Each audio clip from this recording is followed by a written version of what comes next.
I'm watching you. Okay, what does that mean? Stick around and find out.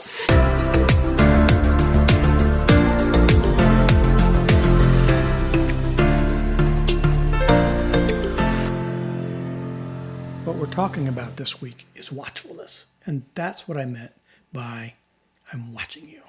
And what does watchfulness mean? Watchfulness is essentially the opposite of autopilot. You know, when you just kind of put it on cruise control, check out, let things go along. And that's when you slowly drift apart. And that's how we kind of live, right? We just are doing our own thing. Things can be even good, but we're not paying attention to each other and we're not making our connection the priority. So what do you mean by watchfulness in marriage? So it means basically about being attentive, paying attention to what's going on between you. And what's not going on between you. That's good. Yeah. And I'm not just being watchful of Scott and what's going on with him. I also am being watchful about what I'm thinking. Because a lot of times I get all in my head and the way I'm thinking about how things are or about our marriage or about him. I need to be watchful about where I'm going in my head. We came up with a couple of questions that we thought would be helpful to kind of explain the concept of watchfulness. For example, I can ask myself, first thing in the day, what am I going to do today to show Jenny that I love her? I love that watchful question. And to make a plan for that and to do it. That is very good. I can be thoughtful about, in that disconnect that we just had, was I thinking more about winning or getting my point across or being understood? That's a big one for me. Than I am about reconnecting and guarding our connection. Another one for me, especially who's not really a very expressive person with my feelings, is to be intentional about putting my feelings into words and to communicate those to Jenny, because there's essentially, you have to have transparency to have a good intimate connection.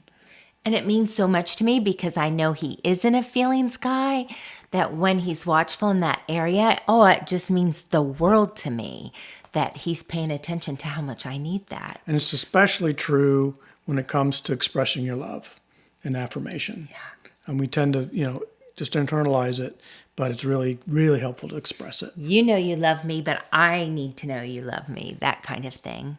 Another one to think about is, when I'm doing something for Jenny, am I doing it really more for me or more to get something in return? Or am I really doing it out of love and am I out of serving her selflessly? Yeah. Check my motives.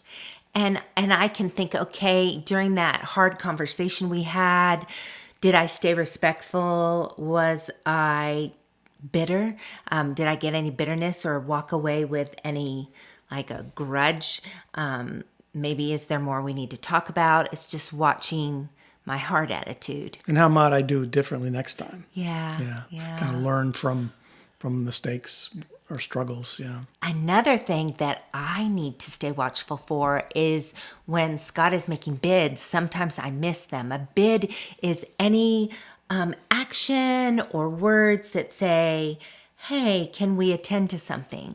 Or can we take tonight off? Or can we go to bed early tonight? Sometimes it'll just go right over my head. I need to be watchful for when Scott is asking for something or being vulnerable to ask. For me, being the low drive spouse, then I have to be intentional about stirring up my passion for our sex life. Like, I want to be proactive. I want to initiate it. Just because I'm low drive doesn't mean it's not important to me, but I sometimes have to be watchful to think about it. Another one that has to do with your spiritual life is talking about what's going on in your spiritual life, either as a couple or individually, and communicating that regularly with each other. So your action for this week is to pick one or two of these questions or come up with some of your own. We'll put our list in the comments below. Feel free to add yours and just pick a couple of them and focus on them this week to be more watchful in your marriage. If you want to learn more about the truth of an intimate marriage, you can check out my book, The Path of Intimacy, We'll leave a link below. And if this video has been helpful to you, we hope you'll like it and share it with your friends. And subscribe to our channel and click the notification bell so you can come with us on this journey into deeper intimacy.